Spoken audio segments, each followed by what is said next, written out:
This is the route that we actually took. This is a map of northern France. So this is the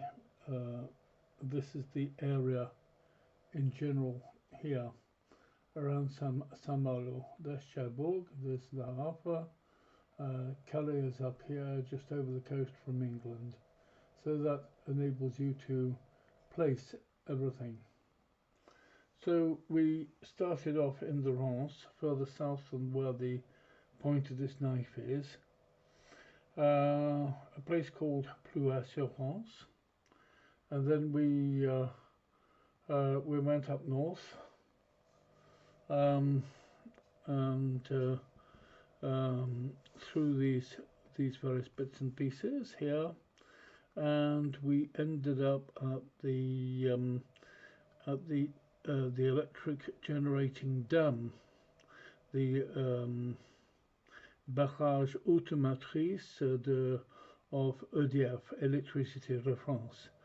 And on the left-hand side there is a lock, and it's open every hour, so sometimes you have to moor to a waiting buoy, and then when you get the signal, you can proceed and enter the lock and go through.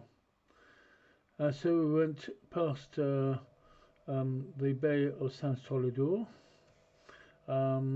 This is Saint-Malo here, and this is Dina. And along here there are a lot of rocks, and a lot of boats have had problems. I've navigated through this narrow passage without any problem. But we took the main channel up to the Isle of Bréhat here, and then we, as soon as we got over here, we made a straight course for Saint-Cas-le-Guildo, which is right here, and that's a port. A marina where you can moor to pontoons. So we spent the first night here at Saint-Cas-le-Guildo.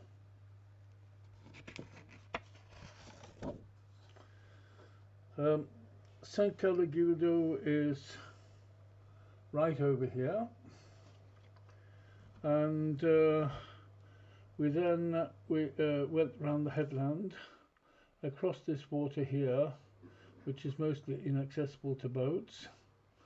Past there's an old fort on the corner which is very beautiful. You will see pictures of it as we went past. We went past the Cap Fréhel. There's an island here off the coast of Cap Fréhel, off the cliffs, and it is possible to go between the two, which we did, as the conditions weren't so bad that it would have been dangerous. So we went down here, all the way down here. There is a passage through here, past the Cap de Erquy. There's a drying out port which I've been into before, but we didn't go there. We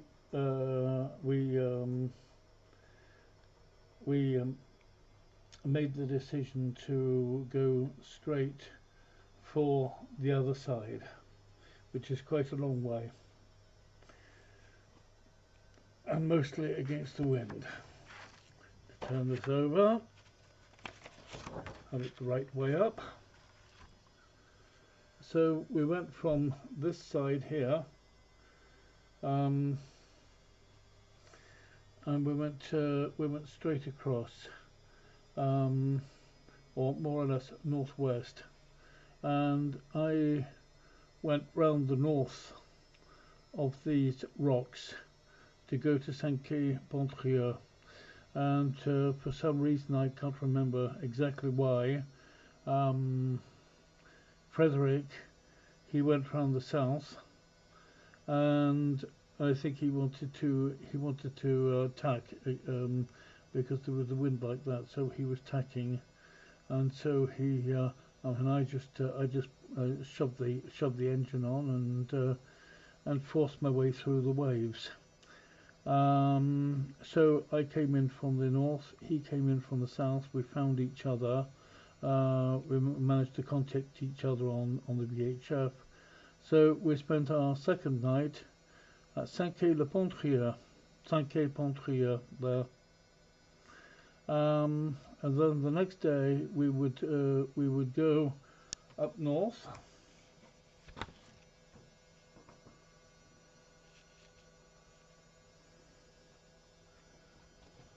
to past these points here, and we had to be careful of the rocks here off Pampol, and we went up north here, and then we went through a maze of rocks. Fortunately, there weren't strong currents because we were in the neap tides. So I had to use the GPS to navigate very accurately between the underwater rocks, and eventually we found our way up to the Isle of Bréhat. And on one side there's the main port, but there's also this little inlet here. Where we went all the way up here, and we moored on the same buoy because there weren't very many buoys available. So that was our third night. It was on last, I can't remember which day it was. I think it was on Wednesday. On Thursday, we went for a 9 kilometer walk through the. We went ashore with our tenders. Then we went through the little town, and then up here, across the little bridge, and there's a route up here to the old lighthouse, which is absolutely magnificent, where you can see rocks, the absolutely magnificent red granite rocks. And we came back, it was about 9 kilometers, and I have to confess I don't get very much exercise. So we spent a second night here, and then we set off in the morning, and then we went down this coast rather than straight across, and we spent a night in a port which was south of Saint-Quay-Pontrier, a place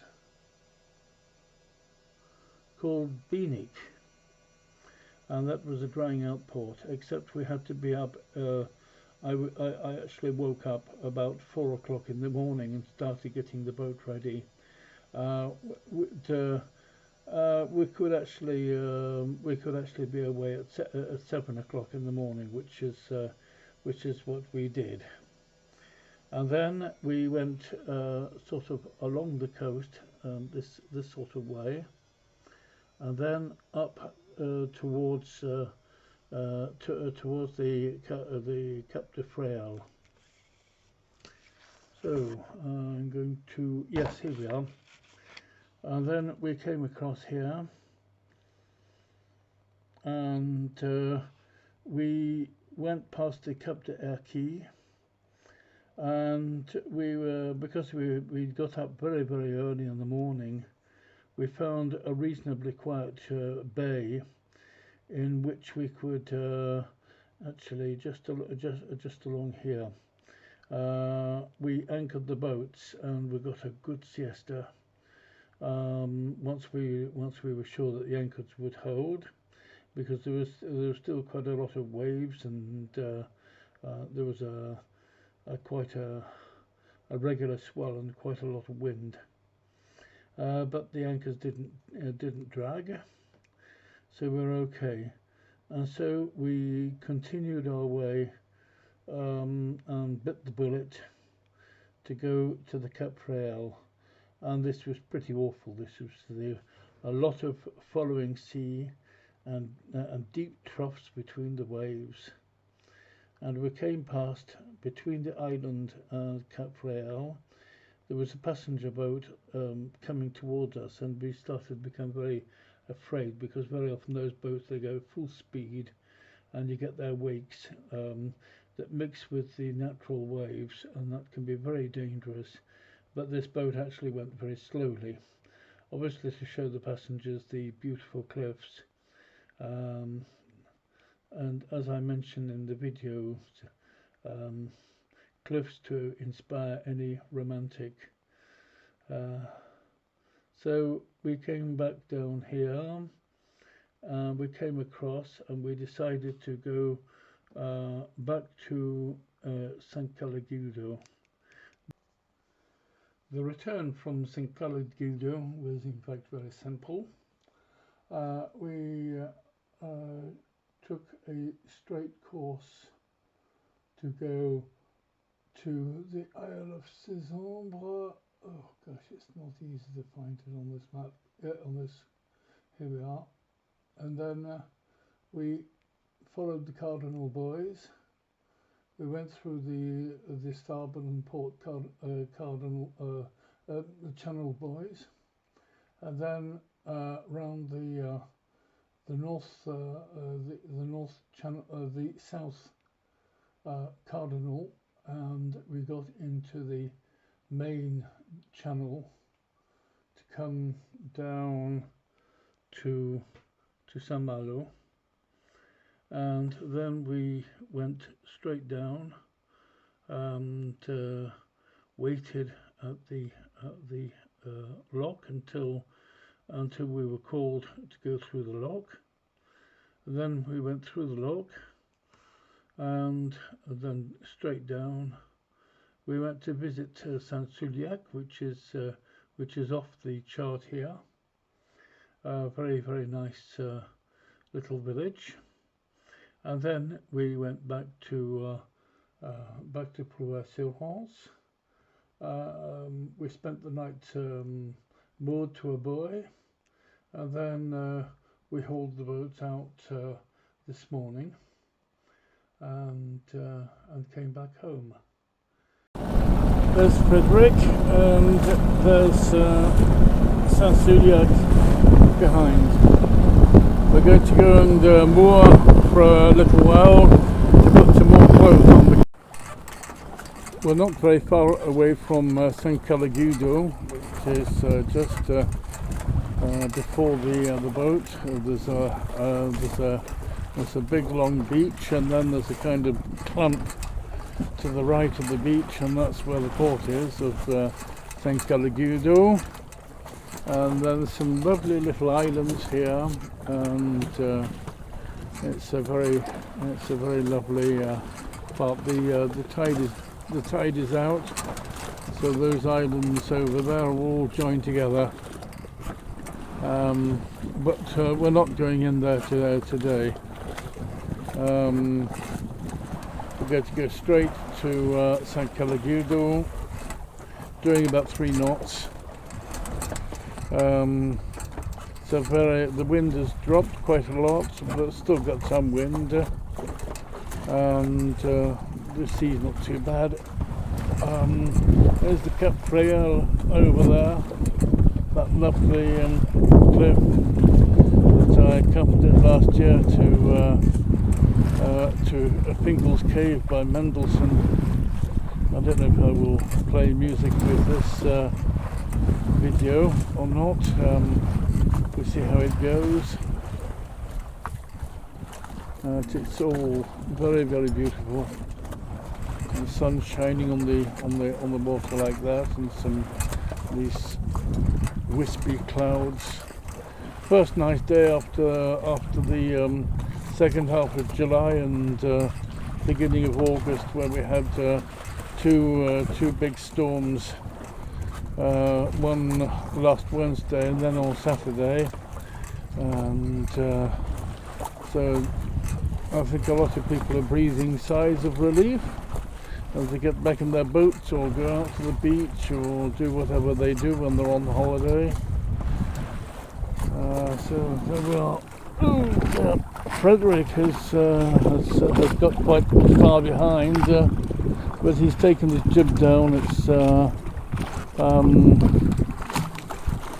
anyway. There's St Malo over there, right in the distance. Oh, we've come quite a long way. It's quite a haul up to Saint Brieuc. I was going right into the wind and having to use the engine, and now it's all plain sailing. We've just left 5 le Goudeau. The semaphore up on the cliff there, and the sea's a little bit choppy. Probably nothing compared with what we get when we get to the Cap de Fréal. We're still on the motor. We're still motoring for the moment. We'll get to clear those. Let's clear those rocks on the end, and then we'll make our way towards Le Cap Fréal. Hopefully there'll be a bit of wind. There's not very much at the moment.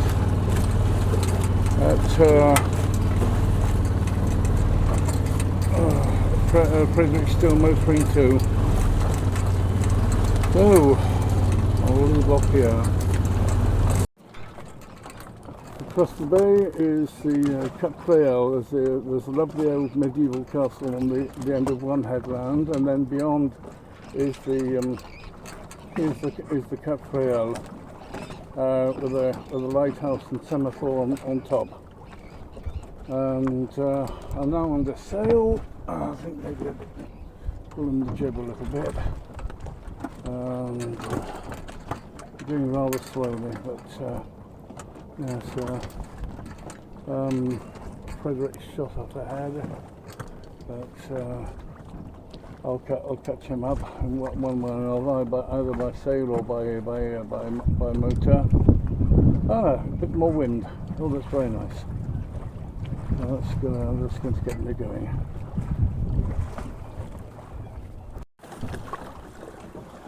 We're approaching this most romantic of the North Brittany coasts, and on the end of the headland there's an amazing castle. I think it's open to the public now.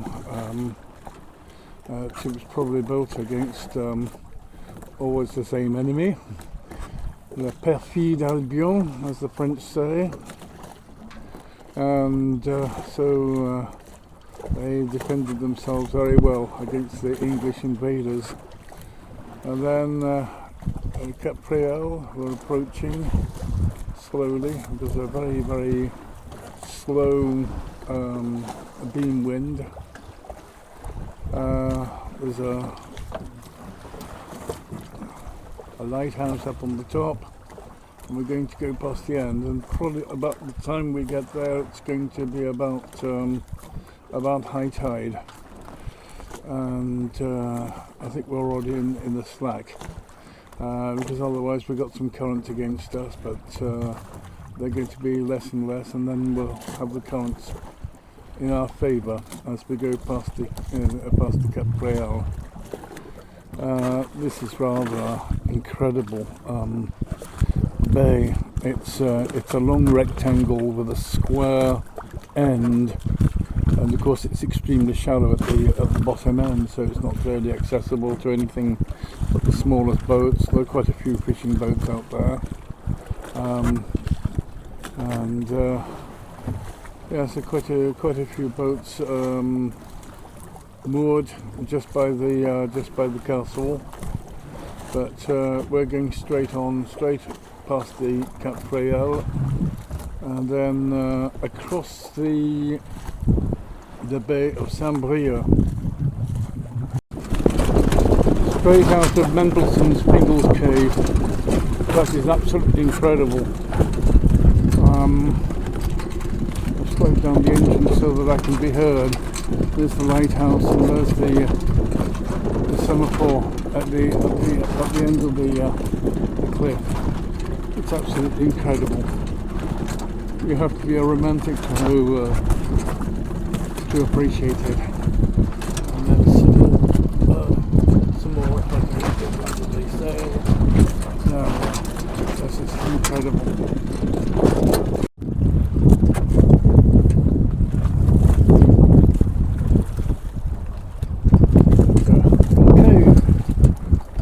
Side of the cliff there. Come around. There's a cave in the side of that cliff there.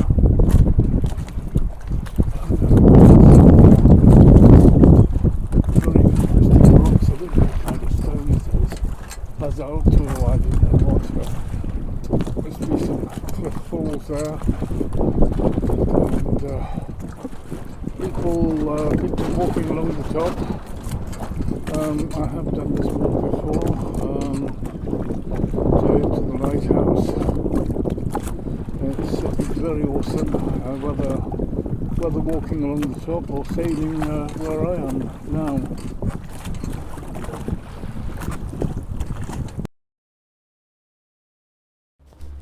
We spent the night in St. Quay-de-Pontrieux. Couple of absolutely magnificent Hilliard yachts here, two of them together, and those boats that can go anywhere. And round the other side, so it's mostly modern buildings, as you can see, sort of quite wealthy style houses, obviously a place for holidays. And our boats are just about ready. There's Frédéric. He's got his sail up. So have I. And so there we are. We're going out in a minute. The wind is extremely light. Frédéric, dis quelque chose pour ceux qui vont voir mon vidéo. Regarde-moi vers moi. C'est beau ici. Nice weather here, but very little wind. So probably going to be motoring quite a lot. But hopefully it should be a little bit more pleasant. We're going up to the Isle of Pampol. No, not Pampol. Bréhat. The Isle of Bréhat, where I wanted to go last year, but was prevented because of the weather. But now it's just beautiful. So that's where we're going today, by come hell or come high water. That's to say, either by sail or by engine. There's Frédéric. He's just got his spinnaker. He's got his asymmetrical spinnaker up, which should help him to get along. I've got my big journoer up, so that should be a little bit better. There are some amazing buildings up there. What you can see up on the top of the hill there's a lighthouse with a semaphore, a lot of character, and then just behind Frédéric's boat there is a building that looks very Indian, or yes, I'd say Indian, a little bit sort of the old colonial style. Which an extraordinary thing about the sea is the changing moods of the clouds.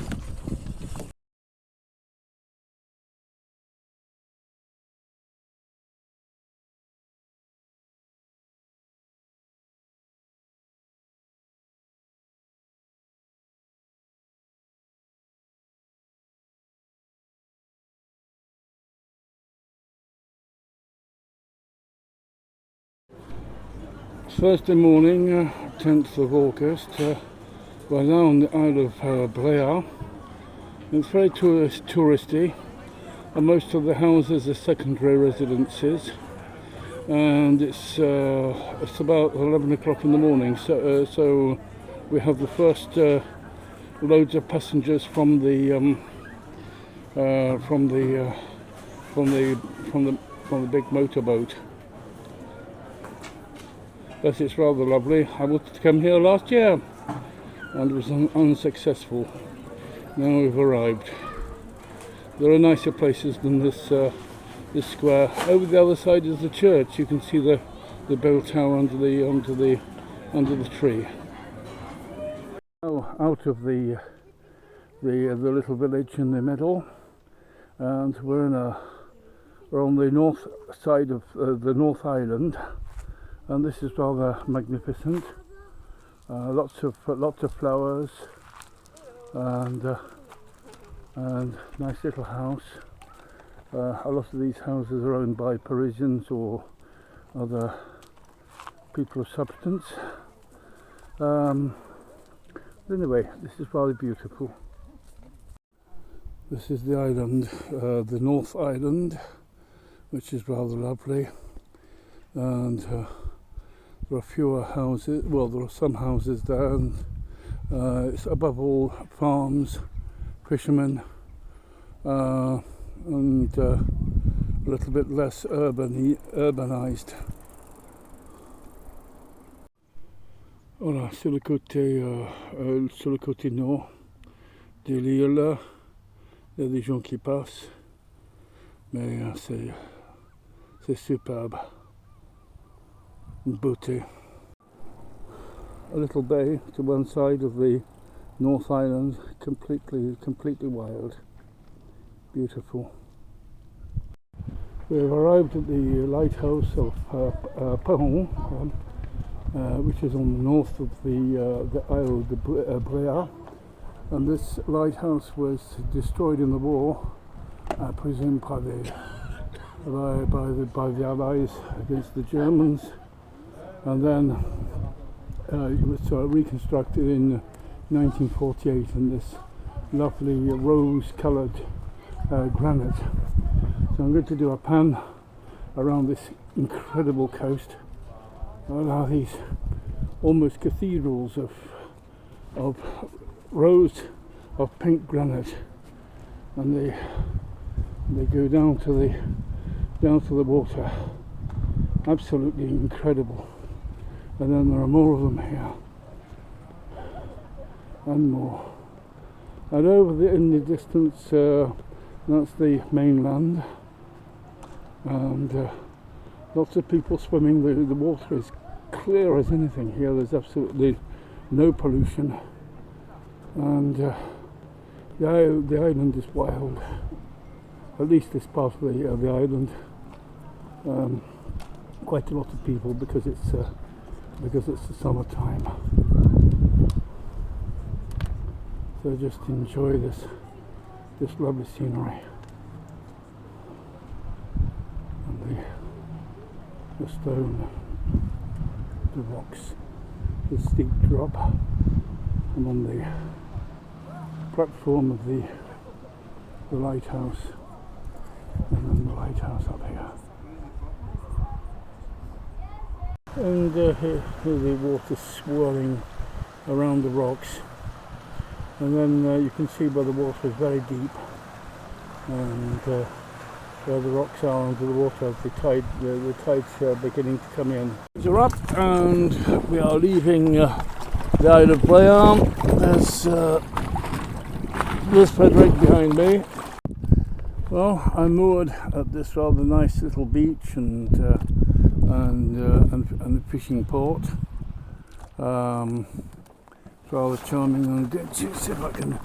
Yes, over this boat you can see loads of posts where where boats are moored. I'm still waiting for Frédéric to come in. I can't get him. I can't raise him on the VHF. I'll see if I can get him on the phone. We are now leaving a little beach where we spent a pleasant moment.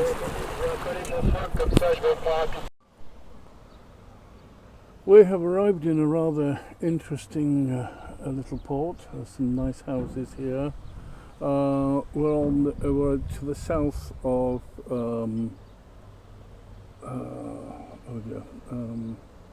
never mind, where we spent the night a couple of days ago. There's the port with the depth of water, which is all closed. We have about maybe 1 meter of water. I'm going to be dried out in quite a short time, like all the boats here. I have legs here on the boat, so that will keep me upright whilst I'm dried out. Frédéric has found a space over the other side where he also will oh dear, I can't see him anymore. Well, that's the direction where he is, but he'll be behind one of these fishing boats. Anyway, I can see the depth isn't very much. I'm going to be touching bottom before long. So anyway, that'll make a change. I'll spend the night without any movement at all. So there's a long jetty, and the wind is coming from the land.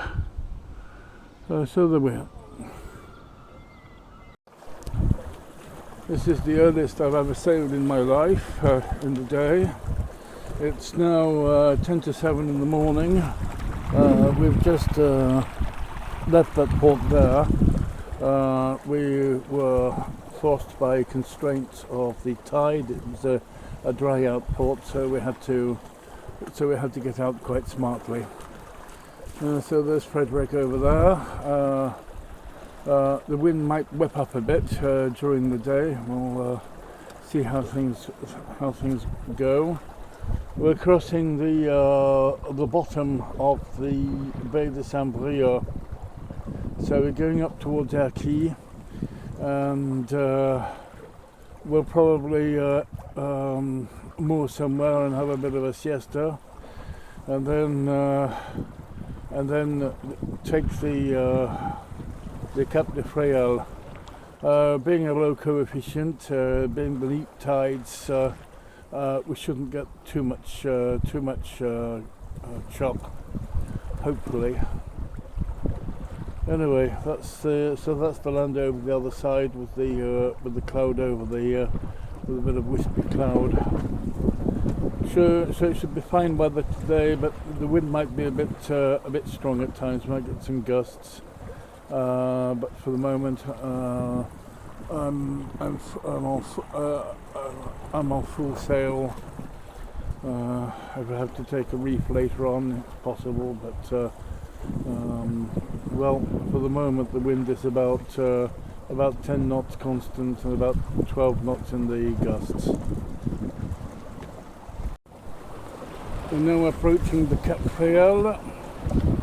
These absolutely magnificent rock formations with the main lighthouse and semaphore up on the top, and another lighthouse more towards the end. We've got the wind directly behind, so I'm wing on wing, as Sam Holmes would call it, or I call it butterfly. The French say scissors. So I've taken a reef in the mainsail, and that helps to prevent broaching. And we've got about 11 knots of wind, but a lot of waves. The sea is quite agitated, as you can see here.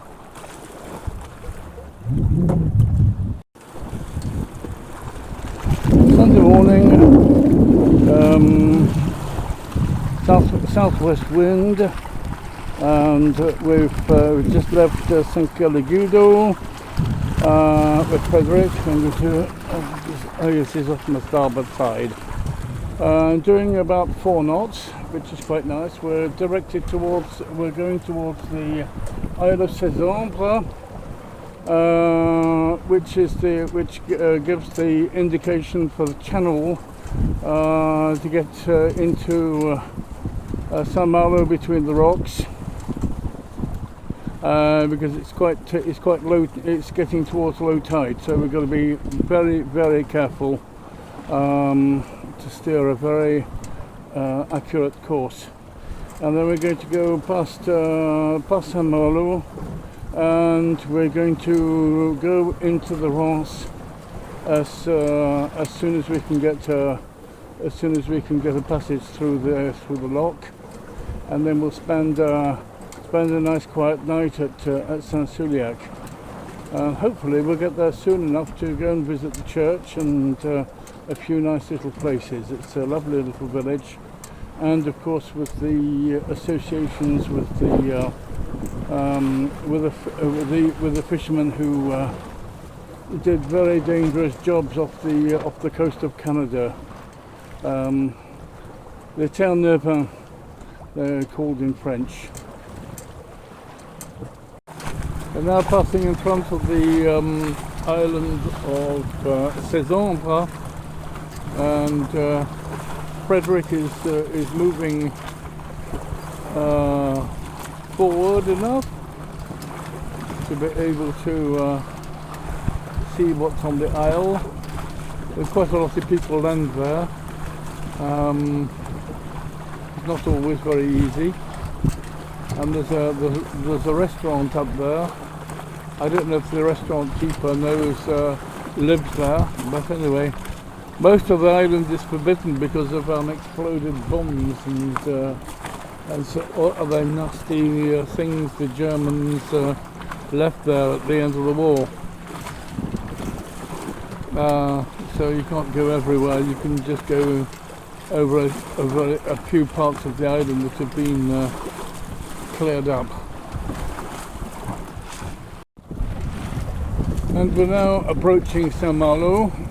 Still got a bit of chop here, but we're going down the channel so that we're nice and safe from all those nasty rocks. A lot of shipwrecks and boat wrecks on these rocks. So we're following the Navonics very precisely, and we've got some nice accurate navigation. So the spire there is the main church of Saint Malo. You can see it from tens of miles, and then a little bit to the right there is the Tour Solidor, the tower, an old defence, an old fortified tower from the Middle Ages.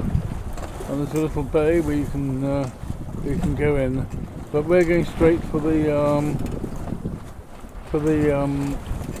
dam and the lock. I think it's still a couple of hours during which the lock's closed, but we'll get there, and then we'll wait until the first passage we get.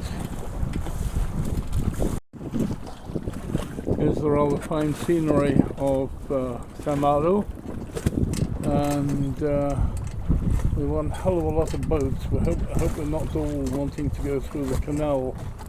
I was just wondering if they were doing a regatta, but maybe we're all going to be crowded into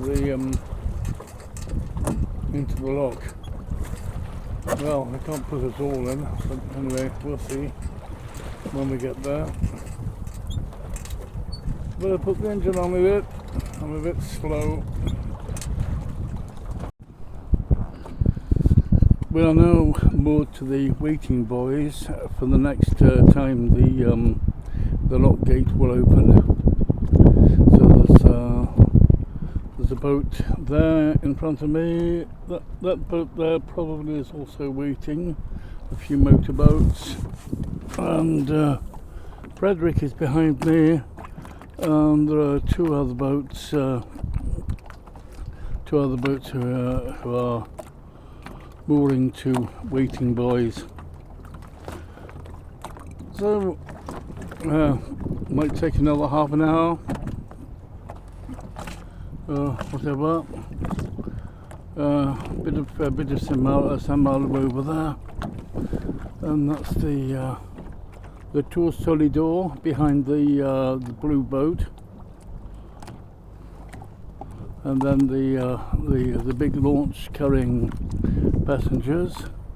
There's a big house there on the edge. That's part of Dinard.